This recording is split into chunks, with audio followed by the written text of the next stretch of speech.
Oke, Assalamualaikum warahmatullahi wabarakatuh.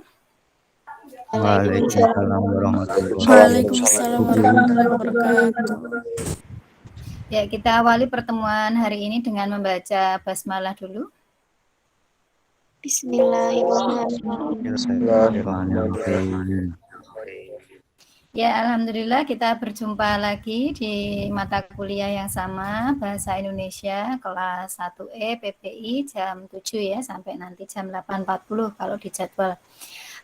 Kemarin ya kita sudah meet ya, tetapi ya, mohon maaf untuk kelas Anda belum bisa saya koreksi ya, baru beberapa kelas yang lain ya, karena banyak sekali ya kelasnya, jadi bertahap ya. Nanti semoga minggu ini selesai, nanti Anda bisa melihat hasilnya berapa ya di Google Form, di Google ini masing-masing ya. Oke, untuk hari ini sesuai dengan yang kemarin sudah kita pelajari bersama, hari ini nanti kita akan membahas mengenai kutipan ya. Kutipan dulu mungkin di SMA atau di SMP ya pernah mempelajari mengenai kutipan. Nah, hari ini nanti saya memberikan kutipan karena memang untuk kutipan ini sangat penting ya, karena Anda nanti goals-nya dari kuliah ini adalah membuat skripsi ya besok di semester 8. Nah, salah satu di dalamnya adalah Anda harus bisa menulis kutipan, membuat kutipan. Bagaimana caranya membuat kutipan yang berasal dari buku ataupun dari yang lainnya. Nah, nanti harus diperhatikan. Ya, saya share dulu. Sebentar.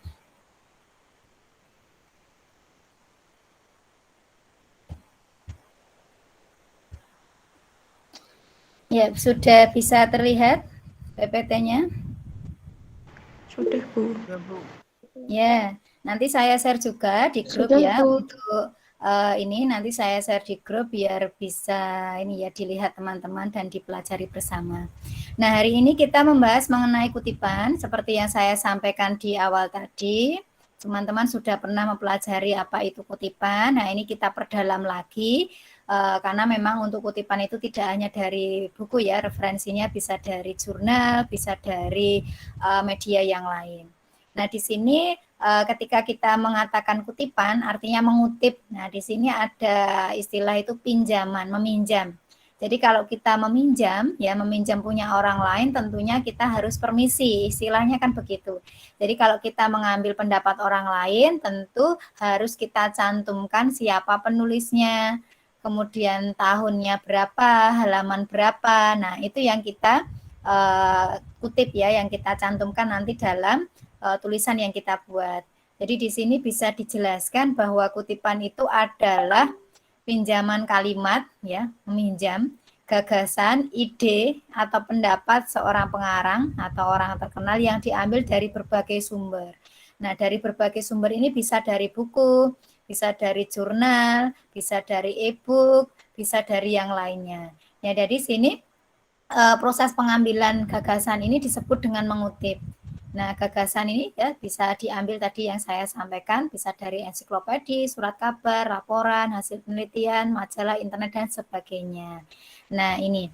Kemudian kenapa kita harus mengutip? Ya, harus membuat kutipan ketika membuat sebuah tulisan. Nah, tujuannya untuk apa toh? Nah, yang pertama ini ya, sebagai bukti ya, bukti menunjang pendapat penulis. Karena ketika kita menulis ilmiah, tidak boleh kita membuat kutipan sendiri tanpa adanya sumber ya. Jadi ketika kita menuliskan, misalkan Anda menulis mengenai penggunaan bahasa. Nah, Anda tentunya mengambil teori, ada pengertian bahasa. Lah, bahasa menurut siapa? Nah, itu harus dicantumkan. Nah, dari beberapa pendapat ahli nanti bisa disimpulkan. Nah, ini jadi untuk menunjang pendapat. Kemudian sebagai bukti untuk perbandingan dengan pendapat penulis. Nah, jadi di sini bisa untuk melengkapi apa yang akan kita tulis. Ya, memperkuat pendapat sebagai ini ya sebuah untuk teorinya. Teori dalam membuat tulisan itu harus ada beberapa pendapat, tidak boleh hanya satu, itu tidak, tetapi ada beberapa, kemudian nanti disimpulkan dan dibandingkan dengan pendapat Anda. Kemudian sebagai bahan bukti untuk membedakan dengan pendapat penulis. Nih ya. Kemudian bahan bukti yang disanggah oleh penulis, Kemudian agar pembaca mudah mencocokkan kutipan itu dengan sumber aslinya. Jadi ketika menulis ya di kutipan itu nanti ada ini ya, Mendeley ya. Nanti kalau Anda belajar Mendeley itu lebih memudahkan lagi karena ketika kita klik ini ya kutipannya nanti sudah ada blok di situ sudah terblok. Nah, nanti akan langsung terhubung dengan daftar pustaka. Nah, nanti untuk membuat ini ya bagaimana cara membuat Mendeley. Nah, nanti di prodi Anda mungkin ada pelatihan ya di semester berikutnya bagaimana membuat Mendeley itu seperti apa. Nah, itu kutipan di sini. Jadi awal ini kita membuat kutipan, kemudian nanti Anda bisa belajar Mendeley agar nanti mempermudah ya ketika dalam penulisan mencari ini sumbernya dari mana, langsung terhubung di daftar pustaka. Kemudian, nah ini yang harus kita perhatikan ketika dalam membuat kutipan. Nah ini ya, kutipan hendaknya diambil seperlunya saja, jangan terlalu panjang. Nah misalkan kita mau mengambil tadi tentang pengertian bahasa, ya ambil yang itu saja, pengertian bahasa itu saja, jangan diambil semuanya. Ya, karena di sini yang kita perlukan hanya yang sesuai dengan apa yang kita tulis. Kemudian kutipan itu harus relevan, artinya sesuai dengan apa yang akan kita tulis, yang akan kita bahas mengenai tadi penggunaan bahasa ya berarti tentang bahasa, jangan melebar ke hal-hal yang lain. Kemudian di sini penulis hendaknya tidak terlalu banyak menggunakan kutipan dalam tulisan yang ia buat. Nah, jadi di sini ketika kita membuat kutipan walaupun sudah menuliskan sumber ya, ada nama, ada tahun, ada halamannya, akan tetapi sekarang ya ada namanya plagiasi ya, ada cek plagiasi atau ada Turnitin, ada cek plagiarisme checker itu ya. Nah, jadi ketika kita membuat tulisan walaupun memang sudah mencantumkan kutipannya, ketika itu dicek dengan plagiasi tadi kok hasilnya tinggi. Nah, itu bisa kita menuliskan di sini ya, tidak terlalu banyak menggunakan kutipan dalam tulisan yang dibuat. Jadi bisa kita parafrasekan atau kita menuangkan kembali intinya sama dengan apa yang dituliskan oleh penulis tadi ya yang kita ambil tetapi dengan bahasa kita sendiri. Jadi di sini parafrase ini fungsinya agar plagiasi tidak tinggi ya, karena nanti Anda itu ketika menulis skripsi ya maksimal 25% ya, kalau di prodi kami di TP itu maksimal 25%, jadi kalau lebih dari itu harus diturunkan. Makanya di sini perlu yang namanya parafrase, walaupun sudah ada kutipan, tetapi harus diparafrasekan. Nah, kemudian ini ada jenis kutipan ya, ada kutipan langsung dan ada kutipan tidak langsung. Nah, di sini kutipan langsung ini artinya mengambil langsung ya dari sumber aslinya dengan mengambil secara lengkap ya kata demi kata, kalimat dengan kalimat sesuai dengan teks aslinya tanpa sedikit mengubah. Itu kalau kutipan langsung. Kemudian kalau kutipan tidak langsung, ini hanya meringkas atau yang saya katakan tadi ya, mengambil intinya saja, kemudian kita sesuaikan ya atau diparafrasekan dengan bahasa kita sendiri. Nah, ini contohnya ya, Anda bisa melihat kutipan di atas, ini ada kutipan langsung, kemudian di bawah ada kutipan tidak langsung. Bisa membedakan ya. Coba kalau kita lihat, ya bedanya atas dengan bawah ini apa? Kalau yang di atas bedanya apa dengan yang di bawah? Ada yang mau berpendapat? Yang atas ada tanda petiknya, yang bawah nggak ada, Bu. Ya, Mbak Sita. Oke, terima kasih. Nah, jadi bisa kita lihat di sini, kalau kutipan langsung, yang namanya langsung biasanya diungkapkan ya secara langsung, dan tandanya di situ ada tanda petik ya. Nah, di sini menurut Keraf dalam bukunya Argumentasi dan Narasi, ini tahun, halaman, argumentasi adalah bentuk retorika bla bla bla ya sampai terakhir di sini. Nah, jadi di sini adalah kutipan langsung.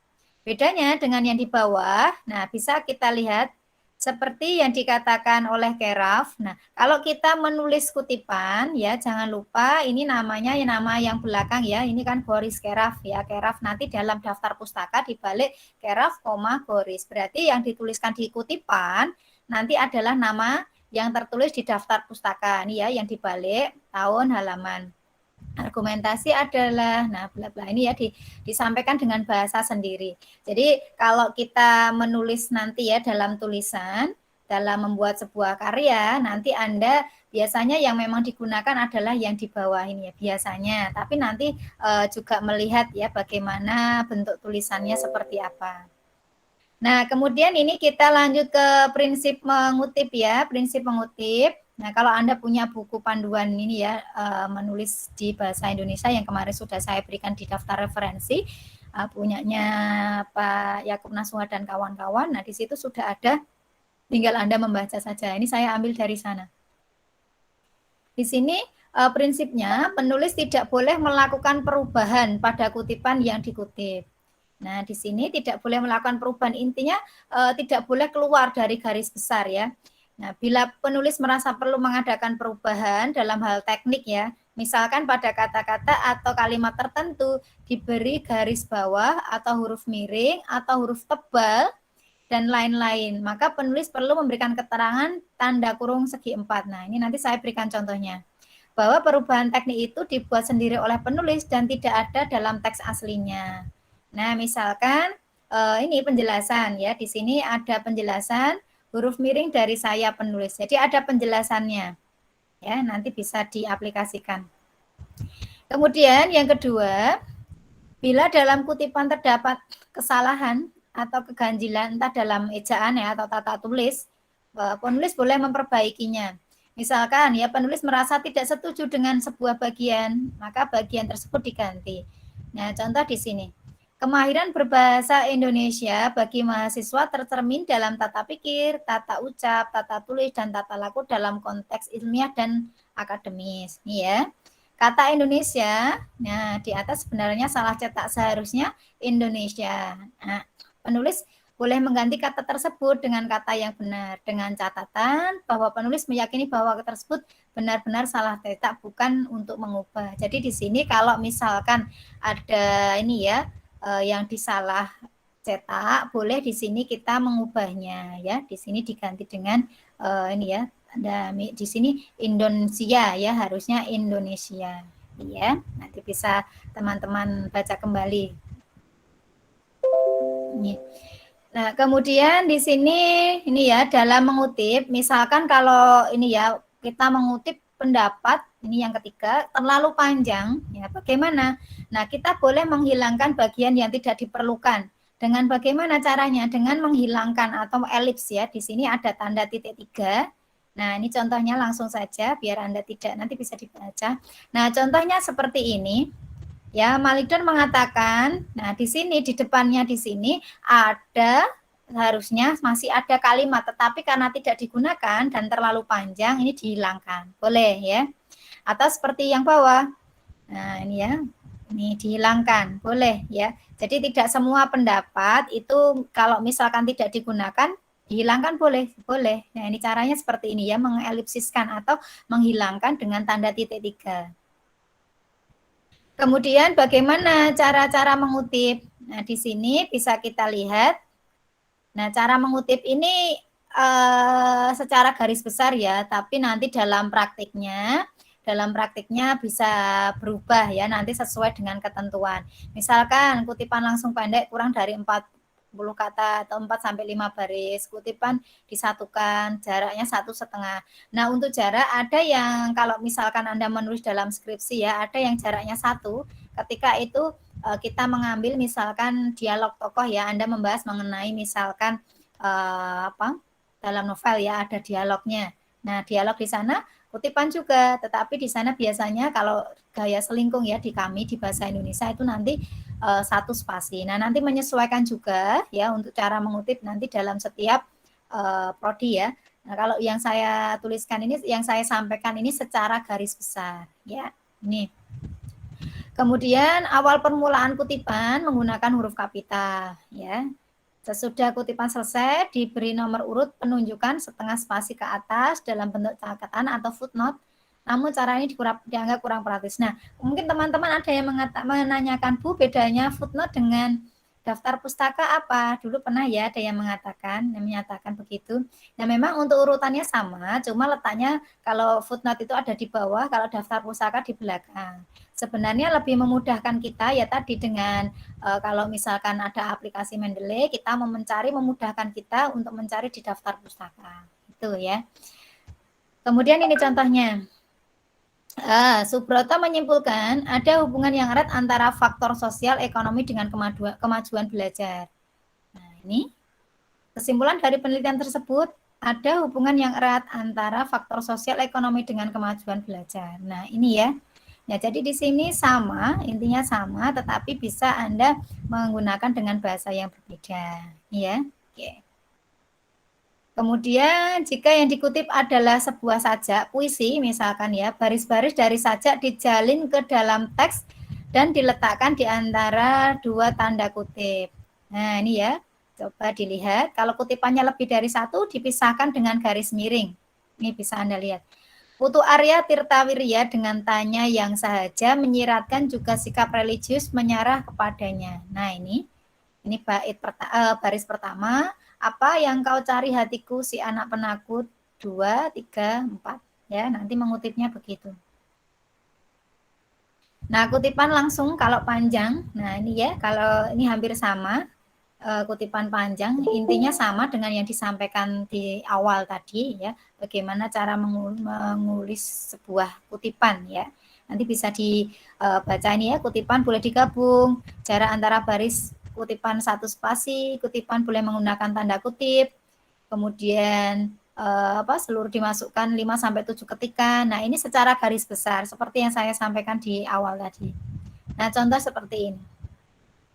Ya, ini ada kutipan panjang ya, suatu pikiran yang salah yang tersebar dengan luas sekali bla bla bla sampai ke bawah. Nah, ini kalau kita melihat tadi merujuk ke sini. Nah, ini ya 4 sampai 5 baris. Kemudian seluruh kutipan dimasukkan ke dalam 5 sampai 7 ketikan.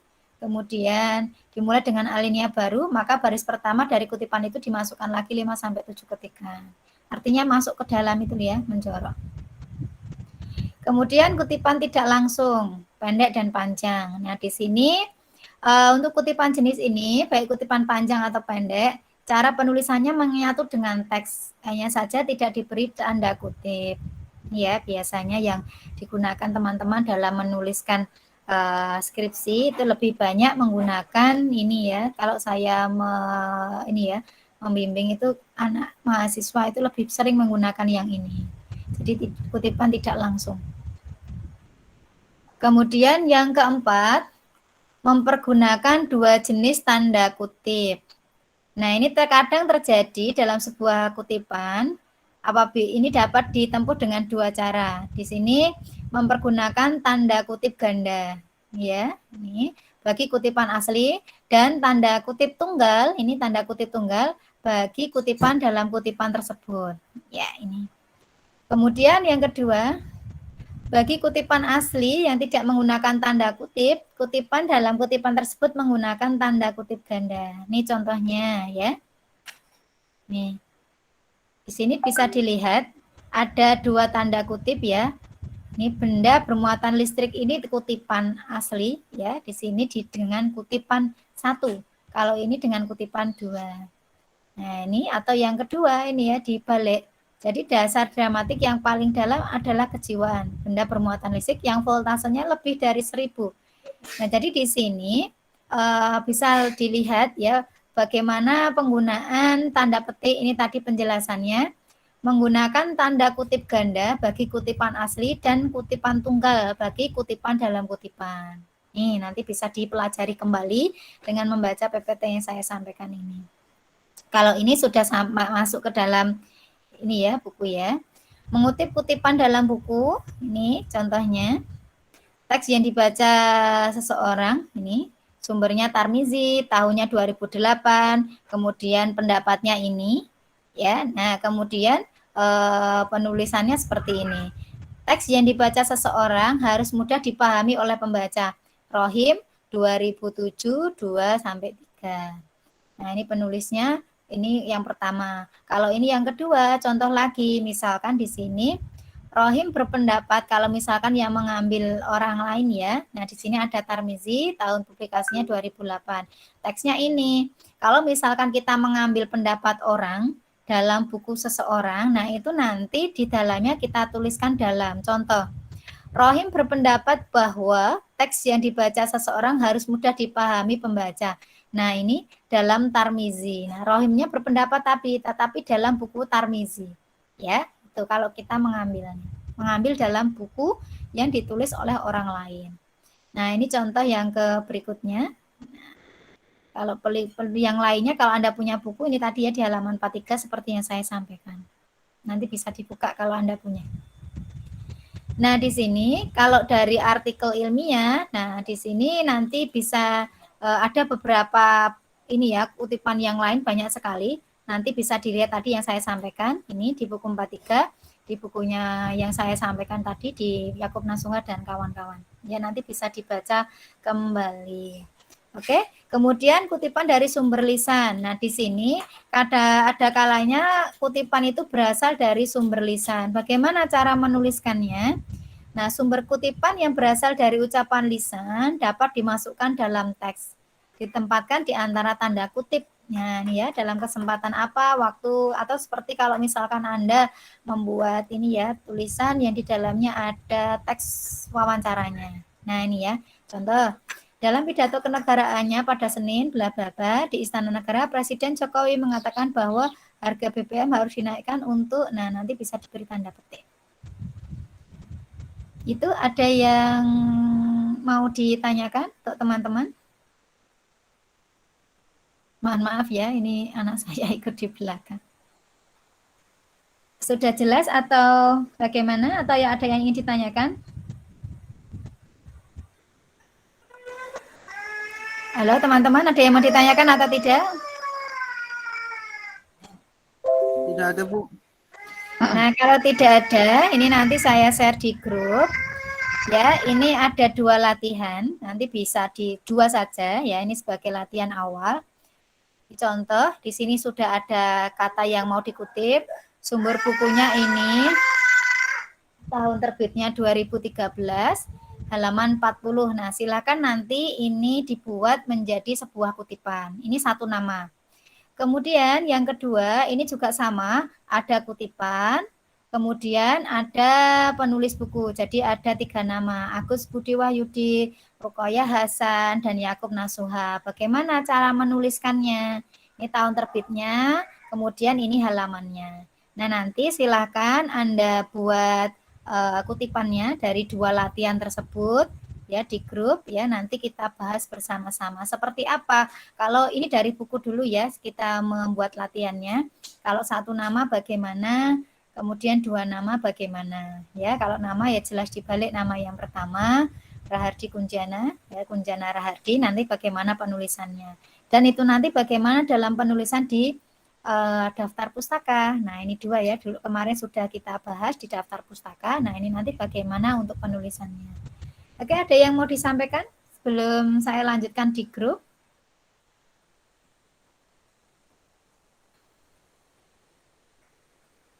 Ada yang mau ditanyakan?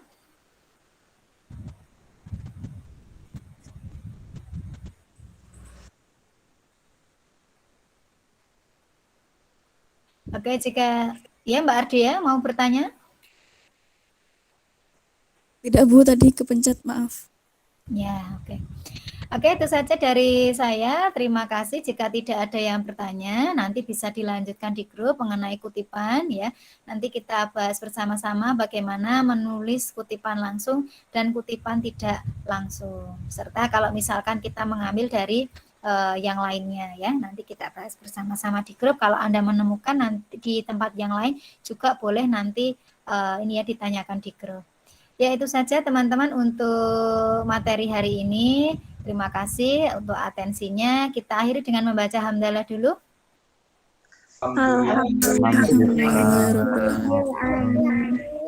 Ya, terima kasih. Wassalamualaikum warahmatullahi wabarakatuh. Waalaikumsalam warahmatullahi wabarakatuh.